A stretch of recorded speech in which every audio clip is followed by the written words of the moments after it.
안녕하세요. 오늘은 제가 이제 5월이 끝났잖아요. 그래서 5월 1년 동안 살았던 사람의 일본 워홀 Q&A입니다. 1년 동안 일본에 살면서 경험했던 것들이랑 느꼈던 것들을 말하는 영상입니다. 저의 경험을 토대로 제가 느낀 걸 이야기하는 영상이니까 저의 주관적인 이야기가 마구마구 들어가 있다는 거. 자, 그러면 시작을 해볼게요. 일본에 온 거 후회하시나요? Nope. 아니요, 후회하지 않습니다. 인생을 살면 인생 나왔다. 인생을 살면 매 순간순간이 다 선택이잖아요. 그런 수많은 선택들 중에서 제가 가장 잘한 선택이라고 생각을 해요. 아주 만족을 하고 있고 만족을 해서 더 살고 있고 후회를 했던 적은 없었던 것 같아요. 오히려 조금 향수병이라고 하나요?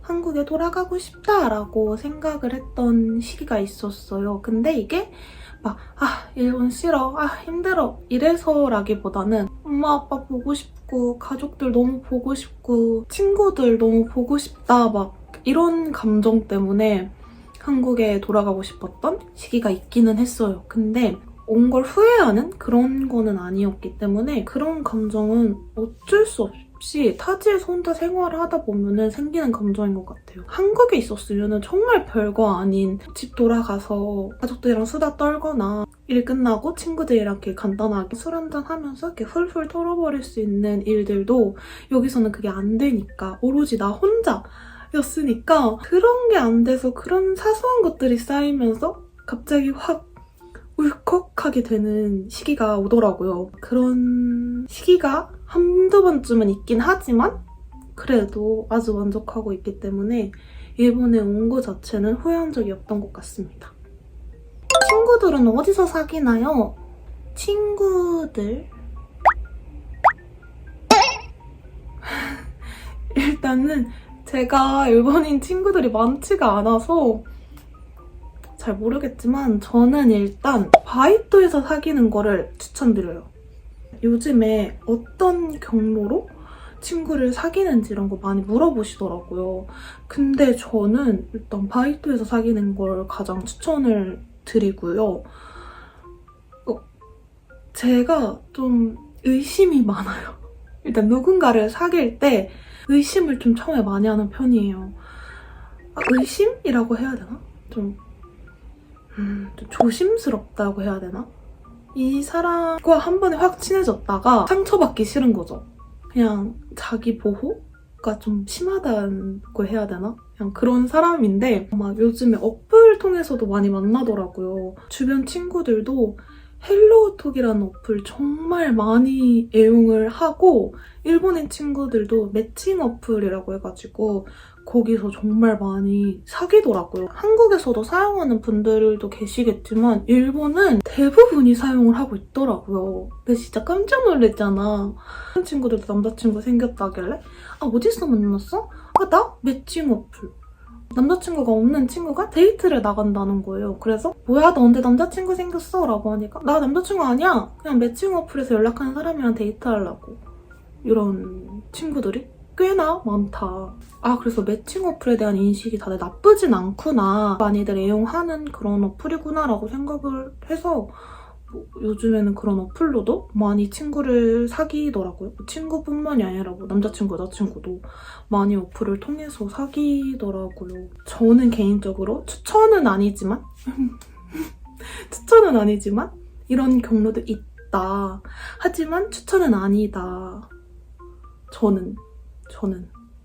하지만 반대로 생각하면은 제 친구들 진짜 좋은 친구들이거든요. 그런 친구들도 그 어플을 애용하는 거면은 매칭 어플을 했을 때 그 좋은 친구들을 사귈 수 있는 거잖아요. 그렇게 생각하면은 정말 좋은 어플인 것 같지만 이상한 사람들도 분명히 있을 거잖아요. 좋은 사람들도 많지만 이상한 사람도 많을 거라고 생각을 하기 때문에 그거는 조금 조심을 하시는 게 좋을 것 같습니다.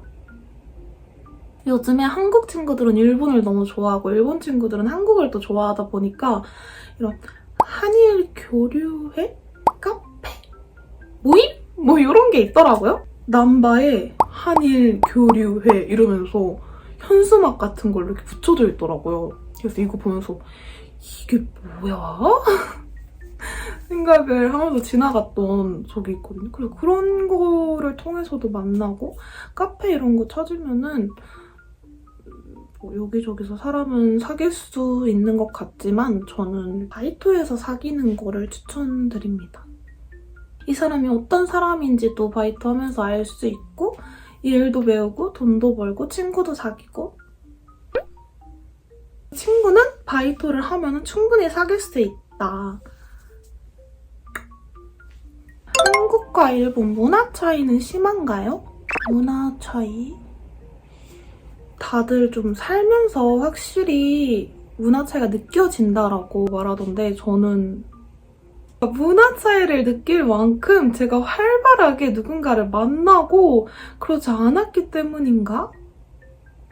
모르겠지만 문화 차이 이런 거 잘 못 느꼈고요. 문화 차이인가 이것도? 그런 건 모르겠지만 일단 겁나 느립니다. 뭐든지 겁나 느리고요. 제가 마이넘버 카드를 잃어버렸어요. 근데 그걸 재발급 받으러 가는 것도 몇 시간을 기다려야 되고 은행 볼 일 있다. 그냥 하루 뺀다 생각하고 가요. 전 항상 계속 기다리고 뭐 하고 하는 게 너무 힘들다 보니까 그게 끝나도 누굴 만날 수가 없어. 기다리는 것만으로도 너무 지치잖아요. 내 앉아서 그냥 유튜브 보고 넷플릭스 보고 이러고 있어요. 그래서 저는 구약소 가는 날, 뭐 은행 가는 날, 뭐 이런 좀 길어질 것 같다 하면은 보조 배터리 빵빵하게 들고 챙겨갑니다. 얼마나 있을지 감이 안 잡히기 때문에. 그리고 또 제가 이번에도 비자 변경하러 갔잖아요. 한 4시간 기다렸나? 근데 여러분 전파도 안 터져. 2층이었는데 2층은 진짜 전파가 잘 안 터지는 거예요. 근데 이거 내가 언제 불릴 줄 알고 내가 나가 있어. 저 또 그런 거 안 되거든요. 나 없을 때 내 번호 불리면 어떡해? 그래서 무조건 거기에 그냥 기다리고 있는 스타일인데 진짜 전파 1도 안 터져가지고 그냥 한 4시간 동안 그냥 멍하게 이러고 있었어. 진짜. 그래서 뭐 우편으로 또 날라오면 또 가야 된다고 하는데 그 우편도 2주가 지났는데도 아직 안 날라오고 있고요. 뭘 하든 다 너무 느린 거 이런 거? 전파 아까도 살짝 말했지만 전파 지하철을 타잖아요? 안 터지는 구간이 있어. 와 세상 이렇게 답답할 수가 없어. 우리 한국인들 어때? 빨리빨리 문화잖아요. 근데 너무 느려. 그런 순간들이 아주 수두룩하고요. 요즘에 일본도 식당 가면 QR코드로 주문하는 곳이 되게 많아요. 근데 저도 QR코드를 주문하려고 하는데 전파가 안 터져서 QR코드로 주문을 못했다. 이게 웬걸? 제가 지금 라쿠텐을 사용하고 있는데 소프트뱅크로 통신사를 바꾸려고 해요. 유독 라쿠텐이 더 느린 것 같아서 통신사를 바꿔보려고 합니다. 카케모치는 꼭 해야 할까요? 저는 제가 카케모치를 안 했기 때문에 카케모치는 필수라고 생각을 하지 않지만 좀 세금 문제 이런 걸 생각을 하면은 카케모치를 이용하는 게 워킹 홀리데이인데 홀리데이는 없고 워킹만 있을까 봐 일부러 카케모치를 하진 않았는데 카케모치를 안 해도 살다 보면은 여행은 또 그렇게 안 가게 되더라고요. 처음에 올 때는 나 여름 되면은 오키나와 가고 가을에 교토 가고 신칸센 타고 도쿄도 가고 겨울 삿포로도 가자 막 이런 의지가 활활 했는데 막상 살다 보니까 오사카, 교토 가깝잖아요. 가까운 거기도 잘 안 가게 되고 도쿄 1년 동안 오사카 와서 간 적도 없고 삿포로도 정말 기대 많이 했는데 안 가게 되더라고요. 일본 가서 일만 할 거 아니니까 카케모치 필요 없어 라고 생각하시는 분들도 생활하다 보면은 하게 되더라고요. 생각보다 일본살이가 돈이 아주 많이 나갑니다. 모두 화이팅! 집은 어디서 구하나요? 부동산 추천해주세요. 저는 제가 부동산을 이렇게 추천할 만큼 이 여기저기 부동산을 다 모르기 때문에 이렇게 선뜻 추천을 해드리기가 너무 어려운 것 같아요. 근데 확실한 건 일단 많은 부동산들한테 연락을 해보고 내가 원하는 집 조건들을 적어서 보내면 거기에 최대한 맞는 집을 이렇게 보여주잖아요. 그러니까 최대한 일단 많은 부동산들한테 연락을 하면은 많은 집을 볼 수 있겠죠. 그래서 이제 나랑 가장 맞는 집이 있는 부동산이 좋은 부동산이지 않을까요? 모르겠어. 저도 진짜 부동산 이런 거에 관해서 좀 무지하거든요. 그래서 제가 선뜻 어느 부동산을 추천해드리기가 너무 어려운 것 같은데 가장 마음에 드는 집이 있는 부동산을 선택하는 게 좋지 않을까요? 검색하면은 워홀러 분들이 많이 애용하는 부동산들이 몇 군데 나와요. 그 부동산들한테 다 이렇게 연락을 해보는 게 좋을 것 같아요. 근데 이건 추천하고 싶어. 무조건 마트랑 가까운 곳 추천. 마트 가까운 게 최고인 것 같아. 아마 어느 집을 들어가도 편의점은 다 가까운 곳에 한두 개쯤은 있을 거예요. 그러니까 마트 가까운데 마트가 그리고 또 저녁 되면 할인을 많이 하잖아요. 그러니까 퇴근하고 집 가는 길에 마트 잠깐 들려서 오늘 괜찮은 도시락 없나? 보고 사가면 되고 그리고 또 확실히 편의점보다는 마트가 저렴하니까 돈도 절약이 되고 여러모로 마트가 가까우면 너무 좋기 때문에 마트 가까운 거 진짜 추천. 편의점은 어느 집을 가든 가까운 곳에 한두 개쯤은 있다. 저희 워홀러들이 고를 수 있는 집들이 그렇게 많지가 않잖아요. 그러다 보니까 더더욱이 편의점은 늘 곁에 있다. 일본 생활을 하면 정말 일본어가 많이 늘까요? 이거는 정말 사바사입니다. 1도 안 느는 사람들도 있고 정말 현지인이랑 대화했을 때 막힘없이 이야기할 수 있는 사람도 있고 사실 너무 당연한 이야기지만 내가 얼마나 노력하는지에 따라 다른 것 같아요. 내가 가족도 친구도 없이 혼자서 일본에 와가지고 이렇게 생활하다 보면 일본어가 안 늘래 안 늘 수가 없겠지라고 생각하고 오시는 분들도 계실 것 같은데 안 늘 수도 있어요. 제가 그랬거든요. 일본에 생활하다 보면은 마트를 가도 일본어, 식당을 밥 먹으러 가도 일본어, 뭘 사려고 해도 다 일본어니까 일본어가 늘 수밖에 없을 거야 라고 생각하고 저도 왔는데 전혀.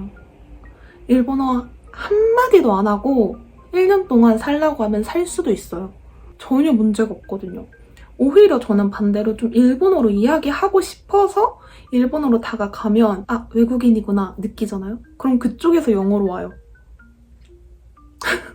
진짜 이거 워홀러분들 공감하시는 분들 꽤 계실걸요? 저같이 좀 이렇게 애매하고 심지어 처음에는 아무 말도 못했던 저한테는 더욱이 영어로 들어오더라고요. 예를 들어서 편의점에 갔어. 후쿠로 아도사레마스까? 이렇게 말씀을 해주시는데 그때 저는 전 아가 버릇이거든요. 일본 분들도 또 이렇게 말씀 앞에 하시거든요. 감사합니다. 정말요? 이건 어떻게 돼요? 이건 뭐예요? 이렇게 아가 그냥 습관 말버릇인데 이 한마디에 갑자기 영어로 바뀌어. 오케이? No? 근데 이거 진짜 리얼. 어디 드럭스토어 같은 데 가도 그래 나 오늘 일본어 공부했으니까 일본어로 좀 이야기해보자 하고 막 이렇게 사가지고 계산하러 갔어. 근데 누가 봐도 한국인이잖아요. 그러다 보니까 그냥 영어야 다. 이런 경우도 많고 요즘에 한국어 메뉴판 엄청 많잖아요. 근데 한국어 메뉴판을 보지만 그래도 일본어로 이야기해도 영어로 해주시더라고요. 오히려 반대로 일본 와서 처음에는 일본어가 정말 1도 안 늘었다. 오히려 영어가 늘었다면 늘었을 법한 정도로 다들 영어로 다가오시더라고요. 저는 그런 상황에 일본어 못해도 일본에서 살아 지내! 하면서 공부를 계속 미뤘던 사람이고 이런 같은 상황 속에서도 나 더 열심히 공부해야겠다 라고 의지가 이렇게 활활 타올라서 더 열심히 공부하시는 분들도 분명히 계실 거잖아요. 근데 그런 분들은 1년만 살아도 충분히 일본어가 굉장히 유창해지실 분들, 또 저 같은 분들은 그냥 왔을 때랑 크게 달라질 거 없는 분들 이렇게 나뉘지 않을까요? 한국에 있더라도 본인이 더 이렇게 열심히 노력하면 일본어가 늘 것이고 일본에 와서도 저처럼 이렇게 공부 안 하면 1도 안 늘어요. 일본어가 배우고 싶어 라는 게 목적이다 하시는 분들은 바이트 하면서 열심히 공부도 같이 하면 금방 늘 것 같아요. 이렇게 제가 준비한 5홀 1년 Q&A는 끝이 났습니다. 궁금한 게 있으신 분들은 댓글로 알려주시면 답변 드리는 게 더 좋을 것 같아서 오늘 영상은 여기서 마치려고 합니다. 근데 마치기 전에 번외로 말씀드리고 싶은 게 하나 있어요. 제 영상에 정말 좋은 댓글들, 예쁜 댓글들 많이 달리는데 가끔 이상한 사람들이 댓글을 달더라고요. 저는 그거 보는 순간 친절하게 다 차단을 눌러드리고 있기는 한데 이해가 안 되더라고요. 그래서 직접 이렇게 말을 한번 해보려고 합니다. 제가 일본에 사는 한국인이라는 거 제 영상을 굳이 보지 않아도 썸네일만 보고 충분히 알 수 있잖아요. 근데 왜 항상 굳이 본인 시간 투자해서 들어와서 그걸 보고 굳이 또 댓글을 다는지 모르겠어. 근데 또 꼭 그런 사람들은 영상을 처음부터 끝까지 아주 꼼꼼하게 보는 티를 내. 내가 영상 막 중간중간에 했던 말들 막 그런 걸 해서 한국에 남아있는 게 도움 안 됨 막 이러면서 저런 애들은 한국 돌아오지 말고 일본에서 아예 살아야 된다. 일본에 뼈를 묻어라 이러시는데 왜 이래라 저래라인지도 모르겠고 보기 싫다라고 하시면 그냥 안 보고 지나가면 되잖아요. 근데 왜 굳이 보는지도 모르겠고 우연찮게 내가 그 사람 알고리즘에 떴어. 그냥 관심 없으면 안 보고 지나가면 되잖아. 왜 굳이 그걸 보고 정성스럽게 댓글까지 다는지 무슨 심리세요? 그럼 니네가 비자를 주던가 이것도 아마 보고 있다면 그대로 나가주셨으면 좋겠어요. 그러면 와홀러였던 사람의 Q&A 끝!